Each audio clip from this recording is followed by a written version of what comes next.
Hello बच्चों। आज की क्लास में आपका स्वागत है। आज हम हर्षकालीन प्रशासनिक व्यवस्था के बारे में पढ़ेंगे और उससे संबंधित जितने भी क्वेश्चन आंसर हैं, जितने भी गुप्तोत्तर काल के क्वेश्चन आंसर हैं, उनको हम डिस्कस करेंगे। चलिए टाइम न वेस्ट करते हुए वीडियो को स्टार्ट करते हैं। हर्षकालीन शासन व्यवस्था। हर्ष की शासन व्यवस्था गुप्त काल के समान ही थी। हर्ष ने अपने शासन प्रबंध को थोड़ा बदलाव किया था। रखाल दास बनर्जी के अनुसार मौर्य काल और गुप्त काल की शासन संस्थाओं व कर्मचारियों के नाम में थोड़ा अंतर था, परंतु गुप्त और हर्ष काल के नाम व संस्थाओं में कोई अंतर नहीं था। हेंग स्वांग की यात्रा वृत्तांत और हर्ष चरित्र से हर्षकालीन शासन व्यवस्था पर प्रकाश पड़ता है। हर्षकालीन जो शासन व्यवस्था थी वो गुप्त काल के समान ही थी। मौर्य काल और गुप्त काल में थोड़ा बहुत अंतर था, पर जो गुप्त काल की थी वो बिल्कुल हर्ष के समान ही थी, बस थोड़ा बहुत उसमें बदलाव किया गया था। नेक्स्ट है केंद्रीय शासन। गुप्त काल की भांति गुप्तोत्तर काल में भी सम्राट सबसे सर्वोच्च होता था। इस समय भी राजतंत्रात्मक शासन प्रणाली थी। राजा को ईश्वर के समान माना जाता था। बाण भट्ट के अनुसार हर्ष सब देवताओं में सम्मिलित अवतार था। मतलब जो राजा था उसको देवता के समान पूजा जाता था, उसकी हर बात को माना जाता था और उसे देवता के समान समझा जाता था। राजा शासन प्रबंध में सक्रिय भाग लेता था। राजा के कार्य मंत्रियों की नियुक्ति करना, युद्ध में सेना का नेतृत्व करना, आज्ञा व घोषणा पत्र निकलवाना, न्यायाधीश का कार्य करना व अनेक जनकल्याण के कार्य करना होता था। राजा प्रत्येक विभाग का सर्वोच्च अधिकारी होता था।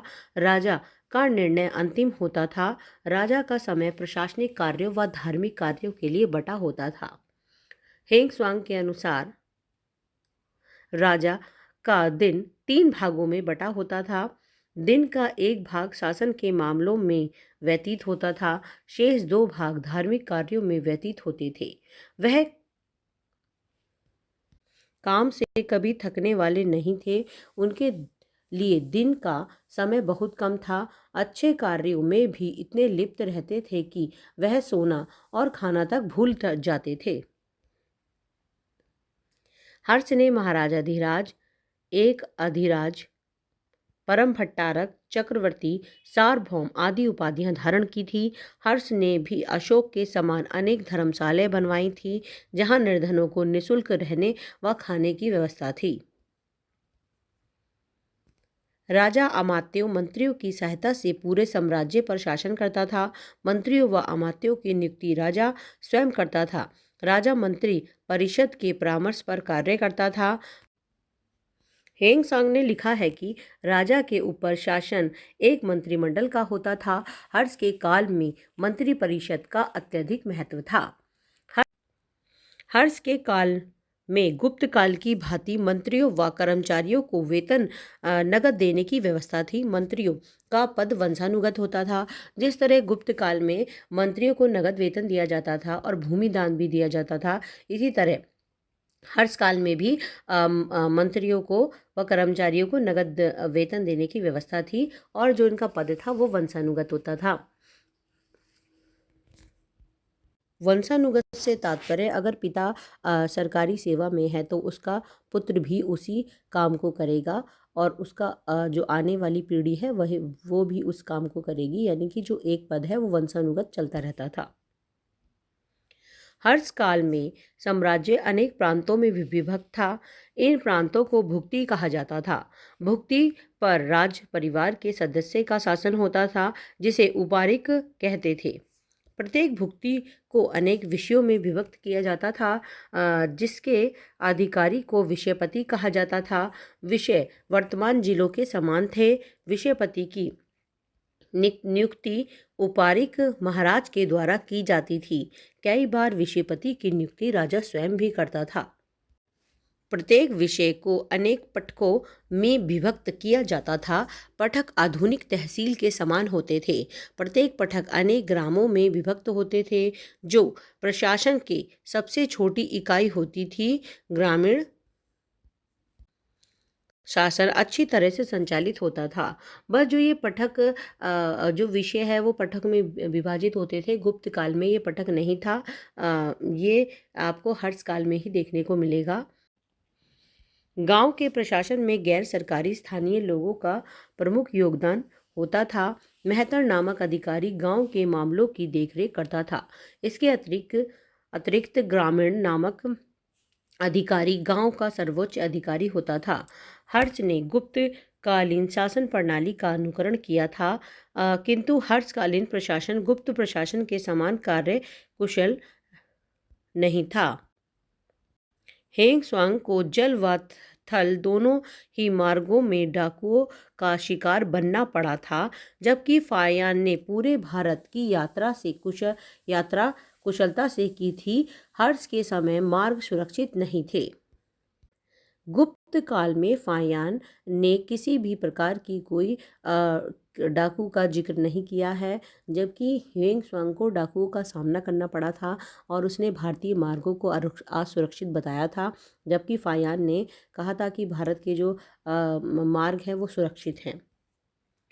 गुप्त काल में अपराध कम होते थे और न्यायालय की आवश्यकता नहीं थी, परंतु हर्ष काल में अपराध बढ़ गए थे और गंभीर अपराधों के लिए मृत्युदंड भी दिया जाता था। हर्ष काल में दंड विधान अत्यंत कठोर था। राजद्रोह के लिए आजीवन का कारावास, सामाजिक अपराधों के लिए अंगभंग व देश निकाला का दंड भी दिया जाता था। हेंग स्वांग ने लिखा है कि क्योंकि शासन का कार्य ईमानदारी से होता था तथा प्रजा का पारस्परिक संबंध अच्छा था, इसलिए अपराधी वर्ग बहुत छोटा था। हर्ष के समय में दंड विधान अत्यंत कठोर था, इसलिए अपराध कम होते थे। हर्ष काल में आंतरिक सुरक्षा व राज्यों में शांति व्यवस्था बनाए रखने के लिए पुलिस विभाग की भी स्थापना की गई थी। पुलिस विभाग के उच्च अधिकारी को दंडपाशी कहा जाता था। हर्ष ने भी अनेक सार्वजनिक हित के कार्य किए। इसने परोपकारी व धार्मिक संस्थाओं का निर्माण कराया। हर्ष के द्वारा अनेक चैत्य, स्तूप, विहारों का भी निर्माण कराया गया। यात्रियों की सुविधा का विशेष ध्यान रखा गया। इसके लिए मार्ग में धर्मशालाएं व प्याऊ का निर्माण कराया गया। नालंदा विश्वविद्यालय में शिक्षा केंद्र की उन्नति के लिए हर्ष ने महत्वपूर्ण कार्य किए। विजयपति की सहायता करने के लिए दंडित, चोरों, द्वारनिक व दंडपाशिक आदि कर्मचारी होते थे। दामोदर ताम्रपात्र से 5 प्रकार के कर्मचारियों का उल्लेख मिलता है, जिसमें नगर श्रेष्ठी, सार्थवाह, प्रथम कुलिक तथा प्रथम कायस्थे और 5वां पुस्तपाल होता था। हर्षकालीन समाज 4 वर्गों में विभाजित था। ह्वेंगसांग के अनुसार परंपरागत जाति भेद में 4 वर्ग, चारों जातियों के विभिन्न मात्रा में धार्मिक अनुष्ठान जनित पवित्रता है। ह्वेंगसांग ने ब्राह्मण की अति प्रशंसा की है। ब्राह्मण अपने सिद्धांतों का पालन करते, समय के साथ रहते तथा कठोरता से शुद्धाचार व अनुष्ठान करते।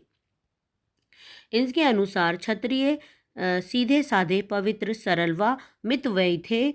वैश्यों का भी अच्छा राजनीतिक प्रभाव होता था, क्योंकि उनके हाथ में राष्ट्रीय की अर्थशक्ति नहीं थी।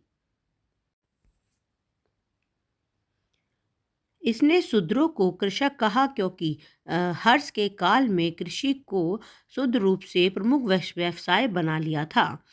जो शूद्र थे उन्होंने कृषि को अपना प्रमुख व्यवसाय बना लिया था, और इससे पहले शूद्रों पर बहुत अत्याचार होता था। उसका काम ही तीनों वर्णों की सेवा करना था, परंतु हर्ष काल आते आते अब शूद्रों की स्थिति में सुधार हो गया था। अब वह कृषक के रूप में कार्य करने लगे थे। हेंग स्वांग के अनुसार अंतर जाति विवाह प्रचलित नहीं थे। अनुलोम व प्रतिलोम विवाह को भी निषेध किया जाता था। इसके अनुसार तत्कालीन समाज में सती प्रथा प्रचलित थी। समाज में बहु विवाह की भी प्रथा थी। स्त्री पुरुष दोनों ही शिक्षा ग्रहण करते थे। अब हम इससे जो जितने भी क्वेश्चन आंसर हैं आते हैं एग्जाम में बार बार, उसको हम देखेंगे। पहला है, मैत्रेय वंश का संस्थापक कौन था? आंसर, भट्टारक। नेक्स्ट, परवर्ती गुप्त साम्राज्य का संस्थापक कौन था? उत्तर, कृष्णगुप्त प्रथम। नेक्स्ट, हर्षवर्धन ने 2 धार्मिक सम्मेलनों को आयोजित किया था। नेक्स्ट, हर्ष ने 2 धार्मिक सम्मेलनों को आयोजित किया था। आंसर, कन्नौज तथा प्रयाग में। नेक्स्ट, कादम्बरी के लेखक कौन? नेक्स्ट, कादम्बरी के लेखक कौन थे? उत्तर, बाणभट्ट। बाणभट्ट कहाँ के निवासी थे? उत्तर, औरंगाबाद व बिहार। हेंग स्वांग किसके समय में भारत आया था? उत्तर, हर्षवर्धन के काल में। नेक्स्ट, हेंग स्वांग की पुस्तक का नाम क्या है? आंसर, सी यू की। ये इसका यात्रा वृत्तांत है। इसमें इसने भारत में हर्ष के समय की जितनी भी राजनीतिक स्थिति और सामाजिक स्थिति इसके बारे में प्रकाश डाला है और इससे पूरे हर्ष के शासनकाल के बारे में जानकारी मिलती है।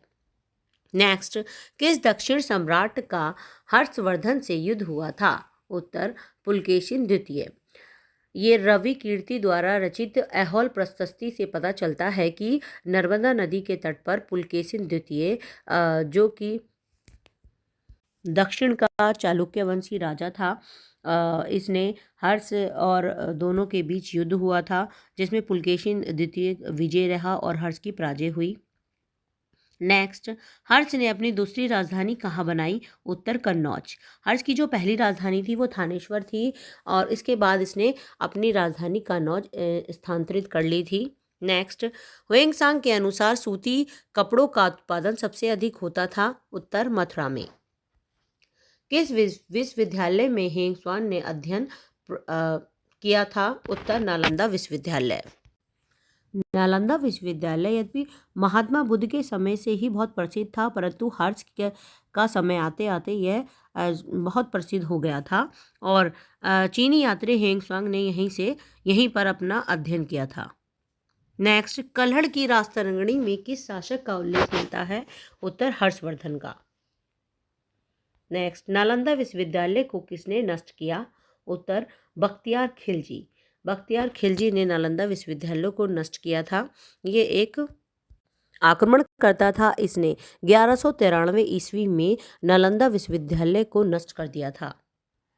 नेक्स्ट, हर्षवर्धन किस धर्म को मानता था? उत्तर, शैव व बौद्ध धर्म। नेक्स्ट, हर्ष किस धर्म को मानता था? उत्तर, शैव व बौद्ध धर्म को। प्रारंभ में हर्ष शैव धर्म को मानता था, परंतु दिवाकर मित्र के संपर्क में आने के बाद हर्ष का झुकाव बौद्ध धर्म की ओर हो गया। फिर इसने बौद्ध धर्म अपना लिया। नेक्स्ट, सूर्य शतक किसकी रचना थी? उत्तर, मयूर की। सूर्य शतक मयूर की रचना थी। नेक्स्ट, यात्रियों का राजकुमार किसे कहा जाता था?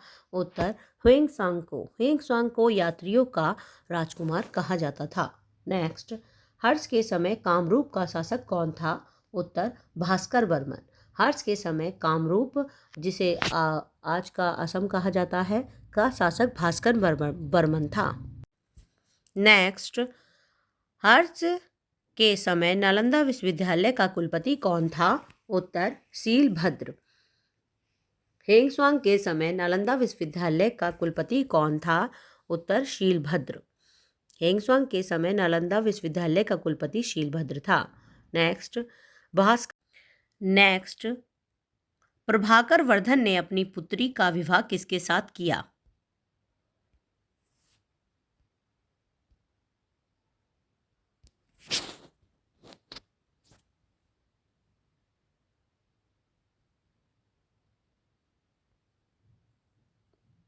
प्रभाकर वर्धन ने अपनी पुत्री राजश्री का विवाह किसके साथ किया?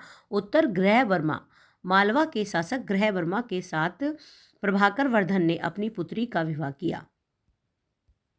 नेक्स्ट, सुमेलित है। रवि कीर्ति, पुलकेशिन द्वितीय, दांडी, नरसिंह वर्मन, हरिशेन, प्रयाग प्रशस्ति, भवभूति, कन्नौज, यशोवर्मा। कन्नौज का प्राचीन नाम था महोदयनगर।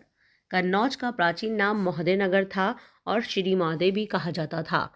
कन्नौज किसके लिए प्रसिद्ध था? उत्तर, इत्र के लिए। कन्नौज इत्र के लिए प्रसिद्ध था। नेक्स्ट, मौखरी शासकों की राजधानी कौन सी थी? उत्तर, कन्नौज। मौखरी शासकों की राजधानी कन्नौज थी।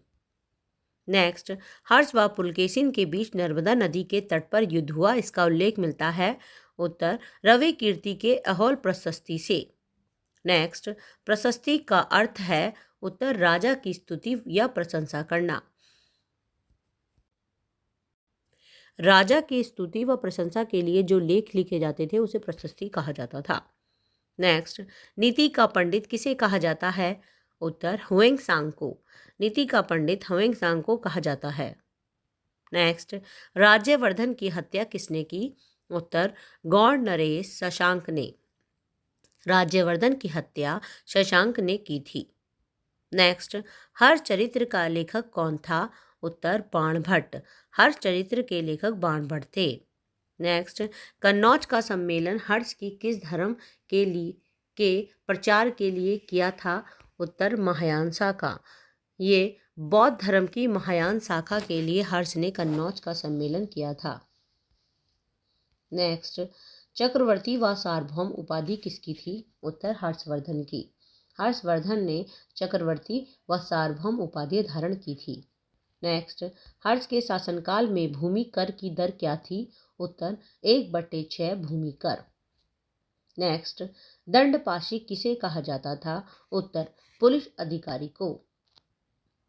दंडपाशिक पुलिस अधिकारी को कहा जाता था। नेक्स्ट, पुष्यभूति वंश की स्थापना किसने की? उत्तर, प्रभाकर वर्धन ने। प्रभाकर वर्धन ने पुष्यभूति वंश की स्थापना की थी। नेक्स्ट, चीनी यात्री भारत का उल्लेख किस नाम से करते हैं? उत्तर, यीन तू। यीन तू नाम से चीनी यात्री भारत का उल्लेख करते हैं, मतलब भारत को यीन तू कहकर पुकारते हैं।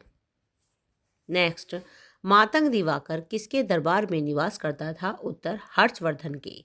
नेक्स्ट, गुप्तोत्तर युग में प्रमुख व्यापारिक केंद्र था? उत्तर, कन्नौज। नेक्स्ट, चीनी यात्री किसने भीनमाल की यात्रा की थी? उत्तर, हुएंग ने। नेक्स्ट, किस प्रवृत्ति गुप्त शासक ने गौड़ों को पराजित किया था? उत्तर, कुमार गुप्त ने। नेक्स्ट, हर्षकालीन शासन व्यवस्था में पटक कहा जाता था? उत्तर, तहसील को। नेक्स्ट, हर्षकाल में चोरों द्वाणी किसे कहा जाता था? उत्तर, चोरों का पता लगाने वाले को। नेक्स्ट, रत्नावली व प्रियदर्शिका का लेखक कौन था? उत्तर, हर्षवर्धन। हर्षवर्धन ने नागानंद, रत्नावली व प्रियदर्शिका तीनों नाटकों को लिखा था। ये नाटक थे और ये हर्ष के द्वारा लिखे गए थे। अगर ये वीडियो आपको अच्छा लगा हो तो इसे अपने दोस्तों के साथ शेयर कीजिए। Thank you.